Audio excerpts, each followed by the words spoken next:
I'll talk to Alex. Okay, perfect. Senator, thank you. Ready? Yep. All right. Good morning, everyone.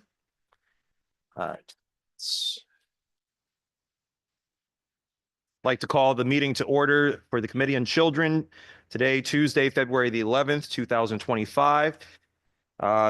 Meeting is called to order at 1:07 p.m. We'll now entertain remarks by our chairs and ranking members. Senator Marr, you have the floor, ma'am. Thank you. I am looking forward to our meeting. I know that we don't have that many. We have five. We have some to do. So let's get going. Thank you, Senator.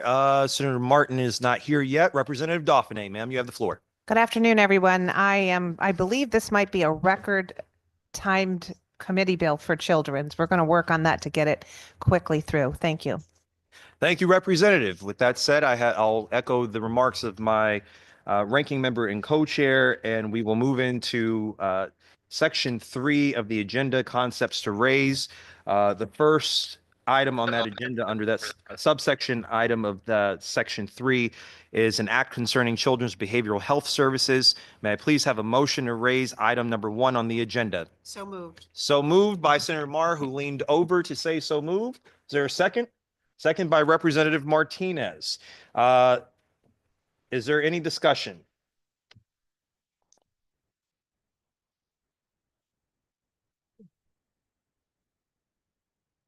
Any discussion? Yeah.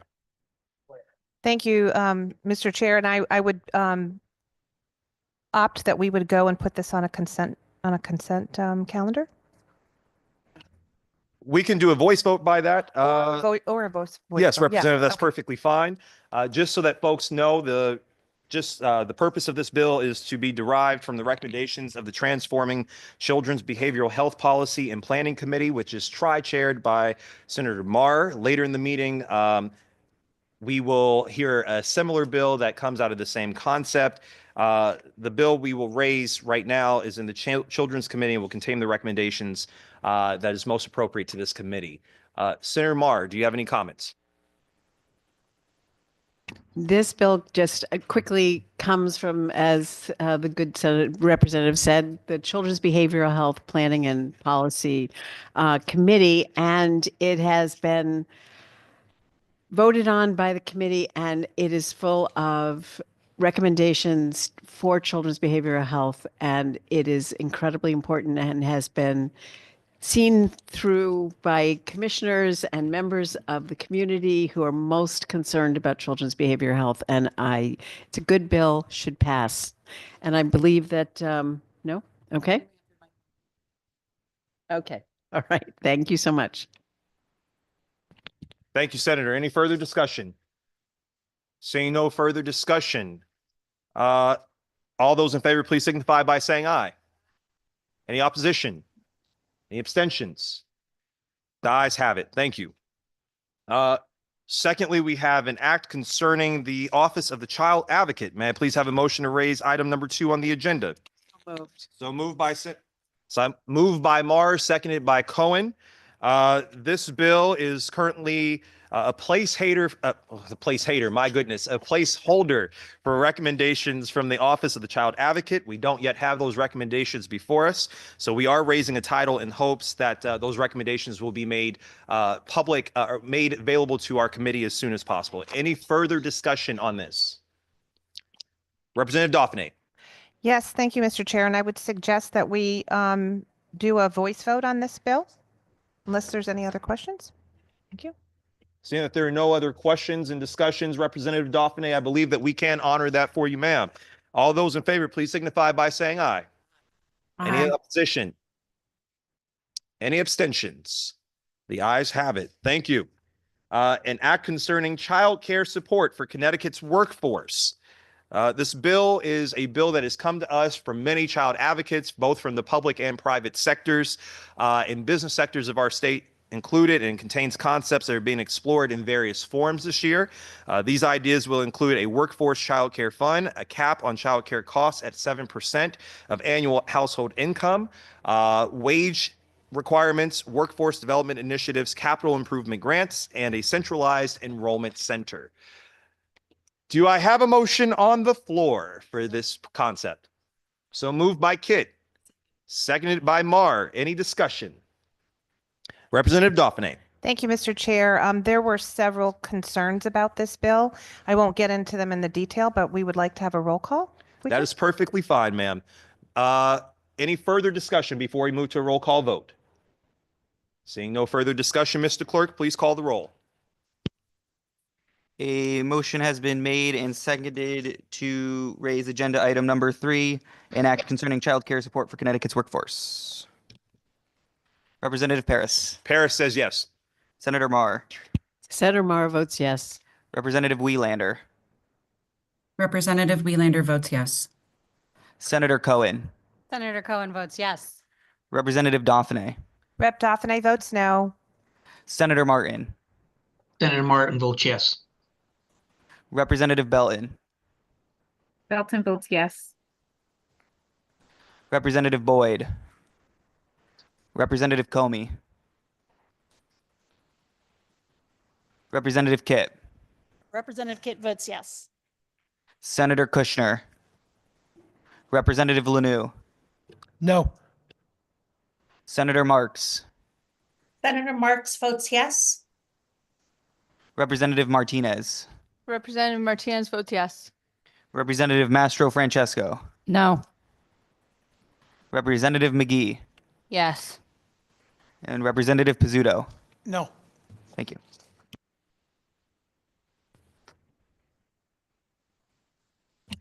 Thank you, Mr. Clerk. In the essence of time, and because we are having to meet deadlines, legislative deadlines, votes will not be held open today. Next up, we have an act concerning certain recreational and educational children's programs. This bill would make several changes to laws related to municipal camps, which are not currently licensed as youth camps by the OEC, to bring standards more in line with those of the licensed camps across the state. This includes prohibiting them from using the term quote unquote camp in advertising materials, requiring background checks for employees, establishing a 1-to-12 staff to camper ratio, and designating employees of age 21 or older as mandated reporters. May I have a motion to raise item number 4 on the agenda? So moved by Senator Marr. Is there a second? Second by Representative Kitt. Is there any discussion? Representative Dauphiné. Yes, thank you, Mr. Chair. Many of us have had our municipalities reach out to us with concerns about this bill. So I would ask that we do a roll call vote. Yes, ma'am. I think that we can make that happen for you. Any further discussion? Seeing none, Mr. Clerk, please call the roll. A motion has been made and seconded to raise agenda item number 4, an act concerning certain recreational and educational children's programs. Representative Paris. Paris votes yes. Senator Marr. Senator Mar votes yes. Representative Wieslander. Representative Wieslander votes yes. Senator Cohen. Senator Cohen votes yes. Representative Dauphiné. Representative Dauphiné votes no. Senator Martin. Senator Martin votes no. Representative Belton. Belton votes yes. Representative Boyd. Representative Comey. Representative Kitt. Representative Kitt says yes. Senator Kushner. Representative Lanou. Yes. Senator Marks. Marks votes yes. Representative Martinez. Representative Martinez votes yes. Representative Mastro Francesco. No. Representative McGee. Yes. And Representative Pizzuto. No. Thank you.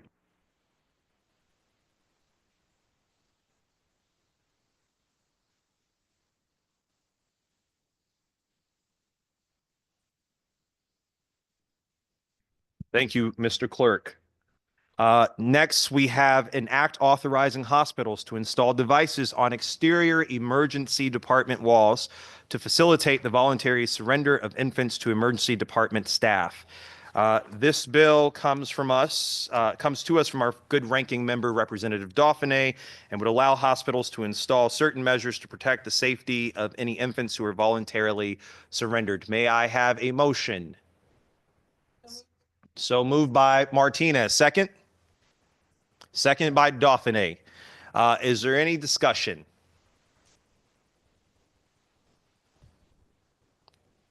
There's no discussion. Representative McGee. Thank you, Mr. Chair. I just want to share a few comments to why I support this concept. I believe that it's important that women have a medically secured haven option to turn in their infants anonymously. We have seen in recent news that babies have been found under beds, construction sites, and garbage chutes. But I really do believe with education that this will give young women especially the opportunity to voluntarily, anonymously turn their babies in for better care. Thank you. Thank you, Representative. Senator Marr. While I appreciate the nature of this, I do want to point out that in 2000, we put into statute that any child can be surrendered in a hospital setting to social workers. And this is something where social work teams have been trained. They go over this policy every single year. It's checked on by the Joint Commission. It is something that in the 25 years since we put this statute in place, there have only been 57 babies surrendered to social workers in the hospital, in the emergency room. While I really appreciate the desire to make sure that all babies are safe and all babies have the ability to be brought up in the future by someone who is able to care for them. As a social worker and someone who has focused on the work of bonding and attachment, it is very important to me that a baby have a warm handover and that baby be brought from one person to another. So for that reason, on this particular concept, I'll be voting no. Thank you. Thank you, Senator. Representative Welander, the esteemed vice chair of this great committee. Thank you, Mr. Chair. Some of my comments, I think, echo what our good Senate Chair just mentioned. Connecticut already has a safe haven law, and that allows for up to 30 days for someone, mother, to turn a child over. If our concern is a timing, where that maybe isn't enough time, then I think the discussion should be on expanding our timeline to ensure that there isn't any mother who feels perhaps locked out of an opportunity to ensure that her child is safe. And so I also have very strong concerns about requiring our hospitals to incur a very expensive structural change at a time when healthcare is being cut left and right. And if it isn't becoming a mandate for all hospitals, then we are just creating a have versus have not situation of safety in another vein. So while again, I do support the intent and the goal that I think we all have of ensuring that babies are safe and that they get the care that they need and can find the homes and the families that will welcome them.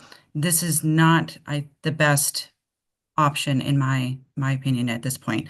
So I will also be voting no. Thank you, Mr. Chair. Thank you, Representative. Any further comments or discussion? Representative Comey. Thank you so much, Mr. Chair. I have actually had put in, I had been doing some research on this issue and had seen a presentation and participated in a presentation a few months ago right here in this building about the baby boxes, as they're called. And My understanding is that they're, and I've read some conflicting information on it since, is that they're not as effective as some other ways to surrender children. So, you know, I'm just surprised that we have this here today, just because I haven't had a lot of information to be able to support my further decision making. So I will vote to support it, but I really want to hear the public hearing about it, because I think there's a lot more that we can find out about the issue. Thank you so much. Thank you, Representative. Representative Lanou. Oh. I'm sorry, I did not see if Representative Dauphiné was first. Is that okay, Representative? May I go to Representative Dauphiné? Yes, please. Thank you. Representative Dauphiné, ma'am. Thank you, Mr. Chair. And I just want to share that, you know, this is a concept at this point in time. And as we hear from the other side of the aisle all the time, it's just a concept. So I'm urging my colleagues to support this so we can hear about this bill, hear about any concerns that are out there about this bill. We know that we have the safe haven policy in the state. However, it's not anonymous completely, and they have been very successful in 22 other states with individuals being able to put the child in a box, which, by the way, is not paid for by the taxpayers. Organizations raise the money, so there's no cost to the taxpayers, and this does not mandate hospitals to do it. This gives them the opportunity that if they want to participate in this, they can. These boxes are very of high technology, have to match a very, very stringent criteria. And so we know that also many babies have been found, as Representative McGee mentioned, we've had them found in dumpsters underneath construction sites. Women that have children that end up delivering them are looking for opportunities to pass them on and keep them safe and go to a family, not that they would die in a dumpster. We have hospitals in the state that do dumpster dives to see if there's children in there. This was all precipitated by a nurse in one of the hospitals in the state of Connecticut who actually went out and raised the money to pay for a box and was really pushing it to have her hospital provide this service. So I urge my colleagues to at least let us hear this bill, hear the pros and cons, and we can make our decision after that. Thank you so much, Mr. Chair. Thank you, Representative.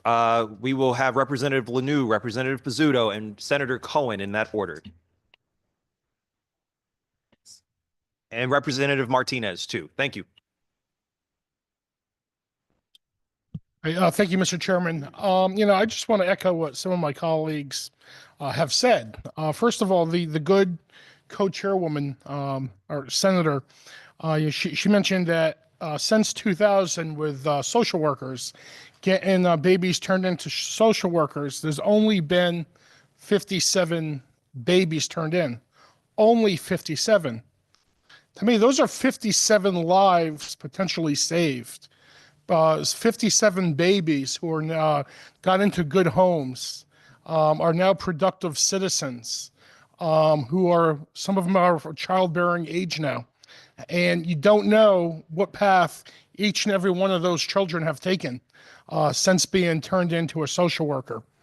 Would I like to see that number be higher? Absolutely. But I think one of the questions is, what goes along with turning that into a social worker, turning that baby into a social worker? Does it require a name, an address, social security number, the mother identifying themselves, having to put themselves out there, the possible stigma that would be entailed with that? Those are questions I think we need to get aired out in a hearing. Questions I'm certainly going to have as a representative. The number I also want to know is what Representative Dauphiné alluded to. How many babies have been thrown in dumpsters, dumped on a sidewalk, left out to the elements, where we have this technology that they go into this, they can be put into this box where it automatically, with very high technology, very high standards, once they're placed in that box, it automatically gets put onto the other side in the hospital where it's a warm or air-conditioned climate. I want to know more about the technology. Again, we're not fully airing out the bill here. It's worthy of that discussion. When I hear 57 lives have been saved, 57 babies have been saved in 25 years, I think that's pretty good. So I think I want to see if this technology, what we have before us, can increase that. We have other states as exemplars. Let's take a dive into this. Let's look at this. I think our children, and this is our newborn children, let's give them a shot, and let's hear what this technology is all about, and let's move it forward today. Thank you very much, Mr. Chairman. I have nothing further. Thank you, Representative. And just for the record, I'd just like to say that mothers are not required to disclose their names and or addresses even when they are asked. I just want that to be put on the record for all of those who are within the confines of this committee as members and again watching at home and in the audience. Thank you, Representative. Representative Pizzuto. Thank you, Mr. Chairman. Just briefly, at the risk of repeating what so many others have said, years ago I was a police commissioner in Waterbury, and quite often children would be found from another state. They would be simply left on a curb somewhere, and without anonymity, they were left there, knowing that even our informants to solve crimes, the first thing they ask for is to be anonymous. And so having that variable in the formula, we need to know that they're guaranteed that a child won't be left on a sidewalk because someone may be identified who's trying to be a good citizen and do the right thing to save that child's life. So at the risk of someone who just wants to be able to drop a baby off and drive away, I'm all for it. And I think it's a good bill and should pass. Thank you, sir. Thank you, Representative. Representative Senator Cohen, my apologies. Thank you, Mr. Chair. And, just echoing some of the comments of my colleagues here, I have some concerns about the constraints that the hospitals are facing right now fiscally. And certainly we have a lot going on this session that impacts our hospitals financially, up for discussion, certainly. And as my good colleagues have pointed out, much more eloquently than I, we have wonderful safe haven laws here in the state of Connecticut that have in fact proven to be incredibly effective. I know our time is short, the public's time is short. We want to be able to hear all of the ideas that come before the committees, all of the committees, but it's just not possible. And for those reasons, I'm just at this point going to be a no to have this go to public hearing. It doesn't, I don't think, prevent this committee from hearing it in future sessions, but I do have concerns about the fiscal constraints associated with this legislation when in fact we already have good safe haven laws put in place. Thank you, Senator. I appreciate that. Representative Martinez. So as a nurse and somebody that has worked in the emergency room and has been there to accept a newborn, I think it's imperative that we have this practice in place. It absolutely saves lives and keeps babies healthy. Having said that, we do have the safe haven law in place. I will be voting yes to move this concept forward. I do have some concerns with the concept as far as structure, staffing, and just lack of education on what we already have out there. But I think it's reasonable to move the concept forward for the conversation, and if nothing else, to maybe strengthen what's already in place. Thank you, Representative. Representative Dauphiné, followed by Representative McGee. Thank you so much, and I appreciate the second time being able to. I want to remind everybody there is no physical cost to this. This is covered by organizations that come together to raise the money, and this is completely voluntary. If a hospital decides that they cannot staff it, can't do it, then that's okay. But we want to have that opportunity. We still have babies found in dumpsters and under construction sites because the mothers don't want to go into the hospital to give it. Maybe they don't take their name, but many of them don't want to be seen. They're still hiding babies in different places. So we want to give them every single opportunity. Let's double that number 57 and get children saved. Thank you. Representative McGee. Thank you, Mr. Chair. I'll keep it short and sweet. We pass legislation in this building oftentimes just to make it stronger or more powerful. It is a bit repetitive. So maybe what we can see this as a part 2 to expanding quality care and opportunities for women who would like to turn their babies in voluntarily. It sort of, if we've already passed safe haven laws, this gives us the opportunity to expand and strengthen what we already have in place, which we do often. We expand access to quality care oftentimes repetitively in this building because we sort of realize that the need of different communities require a different demand. So thank you. Thank you, Representative. Any further discussion? Seeing no further discussion after the lively debate, I do believe, Mr. Clerk, that we should put this to a roll call. Mr. Clerk, will you please call the roll? A motion has been made and seconded to raise agenda item number 5, an act authorizing hospitals to install devices or exterior emergency department walls to facilitate the voluntary surrender of infants to emergency department staff. Representative Paris. Paris is a no. Senator Marr. Senator Marr votes no. Representative Wieslander. Representative Wieslander votes no. Senator Cohen. Senator Cohen votes no. Representative Dauphiné. Dauphiné votes yes. Senator Martin. Yes. Representative Belton. Representative Boyd. Boyd, aye. Representative Comey. Representative Comey votes yes. Representative Kitt. In the interest of bipartisan cooperation, I vote yes to move this to a hearing. Senator Kushner. No. Representative Lanu. Yes. Senator Marks. Senator Marks votes no. Representative Martinez. Representative Martinez votes yes. Representative Mastro Francesco. Representative Mastro Francesco votes yes. Representative McGee. Yes for a public hearing. Representative Pizzuto. Yes. Thank you. Thank you, Mr. Clerk. We appreciate that. Next on the agenda, we have an act concerning the recommendations of the Transforming Children's Behavioral Health Policy and Planning Committee. These are proposed bills that we will move to be referred to other committees. May I please have a second motion for the straight change of, may I please have a motion for the straight change of reference for House Bill 6397 to the Human Services Committee? So moved. So moved by Marr. Is there a second? Second by Cohen. We would like to move this. Is there any discussion? No discussion. Will we please move this to a roll call vote, please, Mr. Clerk?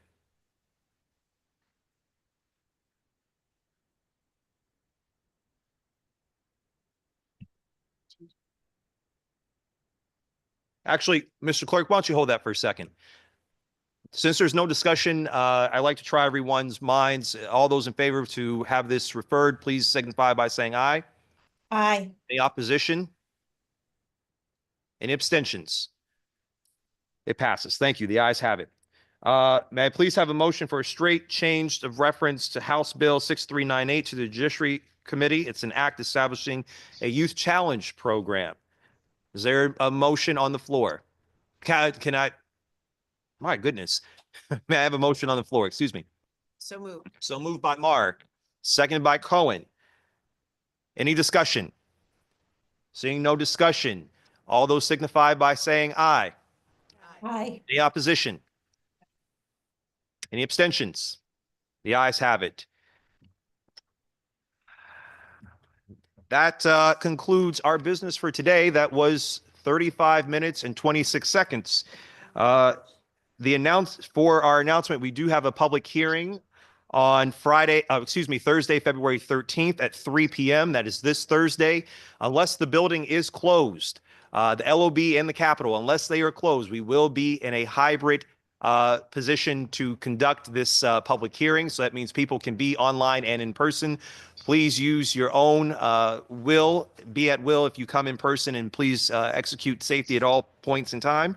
With that said, Senator Marr, you have the floor. If the building is closed, Chairman, will people be given a link to testify in person? online. Yes, ma'am. Madam Chairman person, me, says that will so happen. Senator Marr, thank you. Any further questions? Thank you all so very much. We'll see you next time.